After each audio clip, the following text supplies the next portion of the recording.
अच्छा, तो अभी हमने इंस्ट्रक्शन फॉर्मेट के बारे में पढ़ा, जिसमें हमने ओपी कोड को देखा और हमने ऑपरेंड को देखा। ये हमारा आज का पहला ऑनलाइन लेक्चर है, जो कि 26 नवंबर 2020 में स्टार्ट हुआ है और ये फर्स्ट ईयर क्लास है और इस क्लास के अंदर जो है वो हम इंस्ट्रक्शंस को डिस्कस कर रहे हैं। हमने इससे पहले ऑन साइट क्लास में मुख्तलिफ टॉपिक्स पढ़े, रजिस्टर, बसेस, सीपीयूज वगैरह के बारे में, और ये सारी चीज़ें हमारे पास कंप्यूटर आर्किटेक्चर में आ जाती हैं, बेसिक कंप्यूटर आर्किटेक्चर। और इसमें जो है हमारे पास ये अभी जो टॉपिक हम पढ़ रहे हैं वो टॉपिक ये है कि इंस्ट्रक्शन फॉर्मेट क्या होते हैं हमारे पास। तो इंस्ट्रक्शन फॉर्मेट में हमने पहले ओपी कोड और ऑपरेंड को पढ़ा। ओपी कोड हमारे पास जो होता है वो हमारे पास वो इंस्ट्रक्शंस का पार्ट होता है कि जिसमें हम बताते हैं कि हमें ये ऑपरेशन करवाना है। लेट्स से ऐड, हम कहते हैं ऐड ए बी, तो उसमें जो ऐड होगा वो हमारे पास ओपी कोड कहलाएगा। ठीक है। और उसके बाद जो ऑपरेंड है जिस पर ऑपरेशन हो रहा है, तो वो ए और बी है इंस्ट्रक्शन की सूरत में, तो हम उसको कहेंगे ऑपरेंड।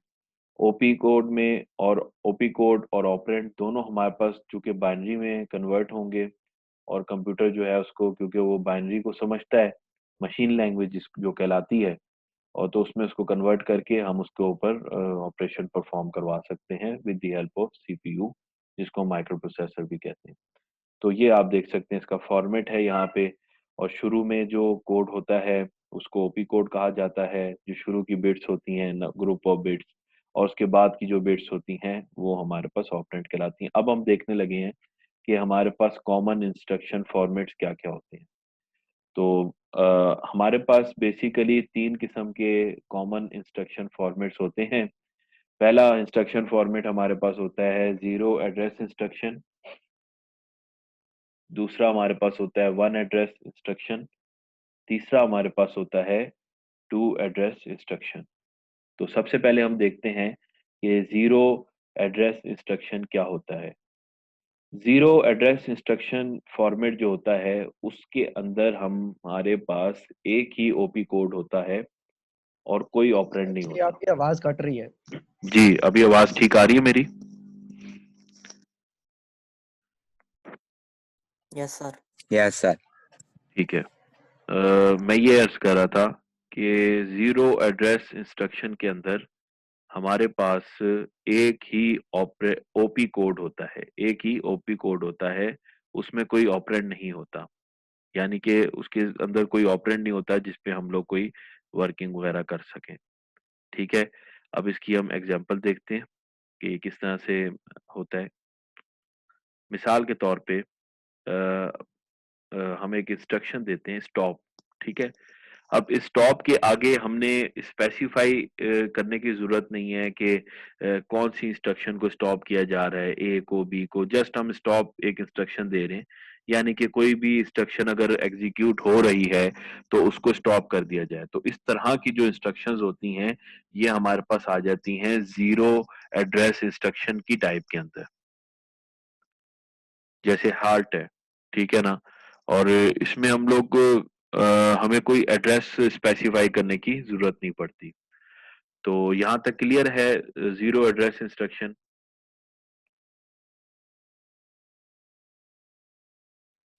जी।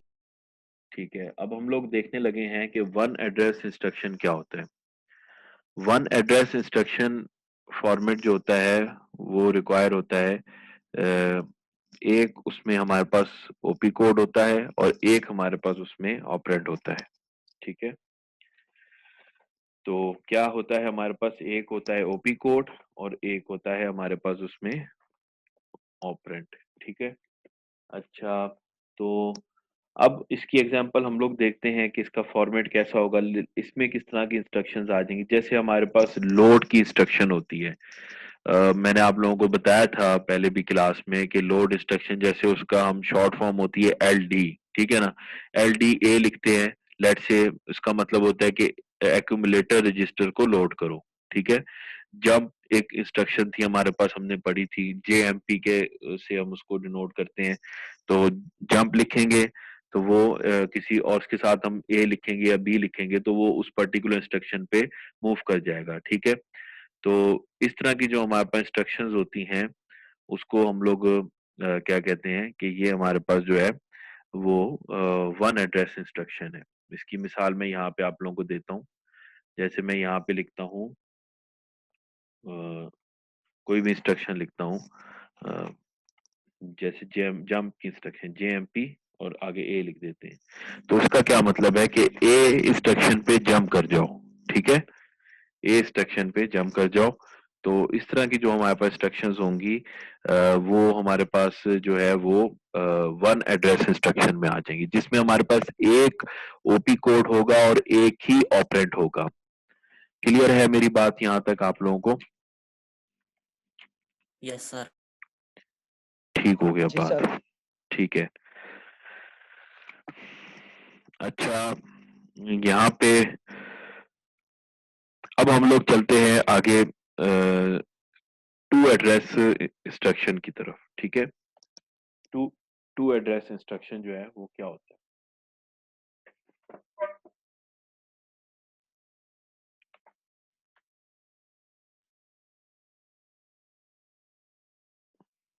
तो टू एड्रेस इंस्ट्रक्शन जो है उसमें हमारे पास एक ही ओपी कोड होगा और लेकिन दो ऑपरेंड होंगे।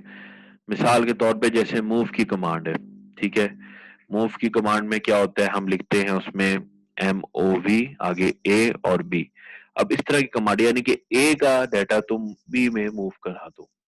तो इस तरह की हमारे पास कोई भी इंस्ट्रक्शन होगी तो उसको हम लोग कहेंगे कि ये हमारे पास है टू एड्रेस इंस्ट्रक्शन, ठीक है। जिसमें एक ओपी कोड है और हमारे पास दो क्या हैं, ऑपरेंड्स हैं हमारे पास, ठीक है।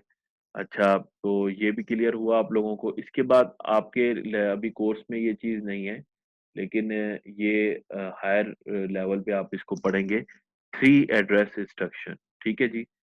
थ्री एड्रेस इंस्ट्रक्शंस में आपके पास क्या होता है कि एक ओपी कोड होता है और उसमें आपके पास तीन जो है वो अ, होती हैं, ऑपरेंड होती है। इसमें मैंने आपको एक दफा क्लास में जंप इंस्ट्रक्शन जब पढ़ा रहा था उसमें मैं आपको बताया था कंडीशनल और अनकंडीशनल जंप, ठीक है।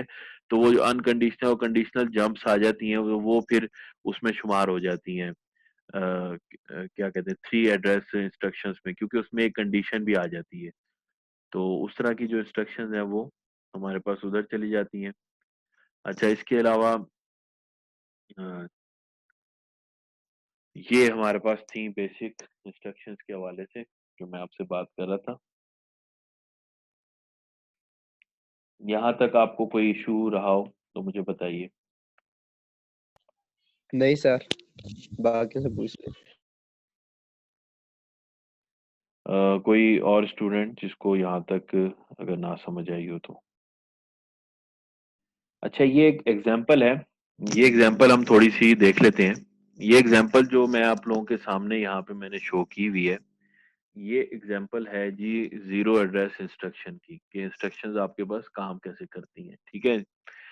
तो अब आप देखें कि ये ऊपर एक एग्जाम्पल दी गई है, x is equal to bracket a plus b multiply c plus d, ठीक है। अच्छा, अब इसके अंदर जो आपके पास इसमें जो मैं ये बताना चाह रहा हूँ आपको कि इसमें हमारे पास जो है वो एक ही एड्रेस फील्ड जो है वो नहीं होती है उसमें जीरो एड्रेस में, ठीक है ना। तो ये चीज मैं ये आपको ये थ्री एड्रेस इंस्ट्रक्शन फॉर्मेट की ये हमारे पास एक एग्जांपल है, ठीक है, जिसको हम लोग ये देख रहे हैं कि इंस्ट्रक्शन लोड कैसे हो रही होती है। बेसिक फिनोमेना आपने थोड़ा सा इसमें समझना है। तो आप देखें सबसे पहले लोड ए, ठीक है जी। अब इसको कर कैसे रहे हैं हम लोग, ठीक है ना। ये वाला सवाल जो है हमारे पास, अगर मैं कहूँ इसको हमने जीरो एड्रेस इंस्ट्रक्शन से सॉल्व करना है, ठीक है ना। तो अगर हम इसको जीरो एड्रेस इंस्ट्रक्शन से सॉल्व करेंगे तो ये काफी लंबा इसका सोल्यूशन बनेगा। ये इंस्ट्रक्शंस आप नीचे देख रहे हैं कितनी सारी इंस्ट्रक्शंस आ रही हैं, ठीक है। तो देखते हैं इसको कि किस तरह से काम करती है। कि हम पहले लोड ए करेंगे, फिर हम पुश ए करेंगे, फिर पुश बी करेंगे, फिर ऐड करेंगे, फिर पुश सी करेंगे, और उसके बाद हम ऐड करेंगे, फिर पुश सी करेंगे, और पुश डी करेंगे और उसके बाद हम फिर ऐड करेंगे, फिर मल्टीप्लाई करेंगे, फिर पॉप एक्स करेंगे। अब आप इसमें देख रहे हो कि ये हम लोग अभी जो है वो क्या कहते हैं उसको, वन एड्रेस इंस्ट्रक्शन से इसको हम सॉल्व कर रहे थे। ठीक है जी। अभी इसको अगर मैं कहता हूँ कि हम अगर इसको 3 एड्रेस इंस्ट्रक्शन से सॉल्व करें तो वो हम कैसे करेंगे, उसको भी मैं आपको यहाँ पे बता देता हूँ। उसको भी देखिएगा आप। ये देखिएगा आप, नीचे मैं आपको बताता हूँ। ये देखिए अब आप, एग्जैक्टली वही ऊपर वाला सवाल है और इसमें हम लोग ऐड कर रहे हैं। R1 का मतलब है कि रजिस्टर 1 में इसको जो है वो इंस्ट्रक्शन को हमने लोड कराना है और हमने उसमें ए और बी को ऐड करना है। इसी तरीके से हम लोग रजिस्टर 2 के अंदर जो है वो लोड कराएंगे सी और डी को। ठीक है, ऐड करेंगे और मल्टीप्लाई करेंगे हम R1 और R2 को। ठीक है, R1 और R2 इधर एक रजिस्टर की मानिद है और एक समझ लो एक वेरिएबल्स है हमारे पास, और हम लोग दोनों को ऐड करा के फिर उसका रिजल्ट जो है वो एक एक्स, एक और हमारे पास रजिस्टर है उसमें हम पुट कर रहे हैं। तो अब आप देखो कि हमारे पास ये जो था ये वन इंस्ट्रक्शन फॉर्मेट था और ये हमारे पास 3 इंस्ट्रक्शन फॉर्मेट था। तो ये कितने सारी इंस्ट्रक्शंस हमारी कम हो गई। इसमें नंबर ऑफ इंस्ट्रक्शंस हमारे पास कितनी ज्यादा है और इसमें देखो कि नंबर ऑफ इंस्ट्रक्शंस हमारे पास कितनी कम है। तो लिहाजा ये जिस तरह जो हम लोग इंस्ट्रक्शन फॉर्मेट्स यानी कि हम हायर इंस्ट्रक्शन एड्रेसेस को यूज करते हैं तो वो हमारे पास ये सॉल्यूशन इजी हो जाता है और इससे प्रोसेसर जो है वो कम टाइम के अंदर उसको प्रोसेस कर सकता है। इसमें प्रोसेसर ज्यादा यूज हो रहा होगा और इसमें हमारे पास प्रोसेसर जो है वो उसकी कम कैपेबिलिटीज को यूज किया जा रहा होगा। तो that's all from my side. यहाँ तक हम आपका लेक्चर आज खत्म करते हैं और आप लोगों को मैं आखिर में जो है वो ये बता दूं कि गूगल क्लासरूम आप सबने ज्वाइन करनी है। मेक श्योर सब जो है वो गूगल क्लासरूम पे आ जाएं।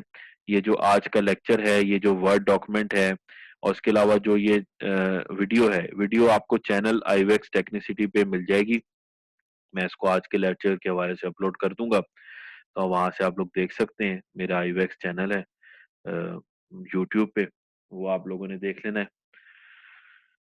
चैनल में आपको एक दफा दिखा देता हूँ यहाँ पे हर हर चीज वीडियो मौजूद है आप लोगों की हेल्प के लिए। ये आपके पास चैनल है, ठीक है। आपने इस चैनल पे जाना है, इसमें एक मैं प्लेलिस्ट क्रिएट करूंगा जिसमें मैं लिखूंगा class first year Bairia college Zafar campus और उसके लेक्चर्स वन बाय वन वहां पे उस प्ले लिस्ट में डाल दूंगा मैं, ठीक है। तो आपने उस प्ले लिस्ट से जाके ये लेक्चर्स देख लेने, डेट वाइज लेक्चर होंगे, ठीक है। अब हमारी नेक्स्ट क्लास जो है मंडे को होगी। मेक श्योर करना कि जो बच्चे जो हैं वो हमारे पास इस क्लास में नहीं आए वो नेक्स्ट क्लास में जो है वो जरूर आ जाएं, ठीक है जी। अटेंडेंस आप लोगों की हो चुकी है, ये आपकी अटेंडेंस लग गई है, ठीक है जी।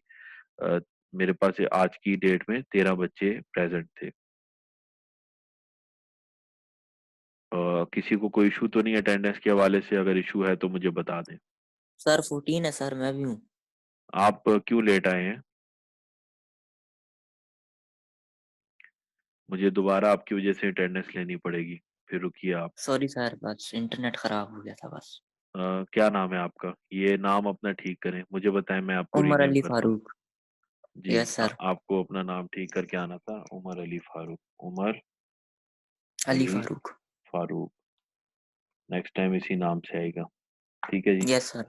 मैं आपकी अटेंडेंस लगाता हूँ, एक सेकंड मुझे दीजिएगा, अभी लीव ना करे कोई बच्चा,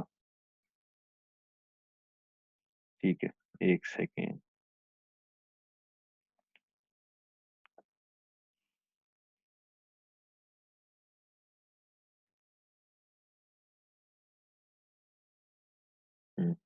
ठीक है, मैंने इसको अटेंडेंस यहाँ सेव कर ली है। इसको मैं सेव एज कर लेता हूँ, ठीक है जी। अच्छा, गूगल क्लासरूम का पता है किसी ने? गूगल क्लासरूम के बारे में अगर पूछना हो तो बताए मुझे।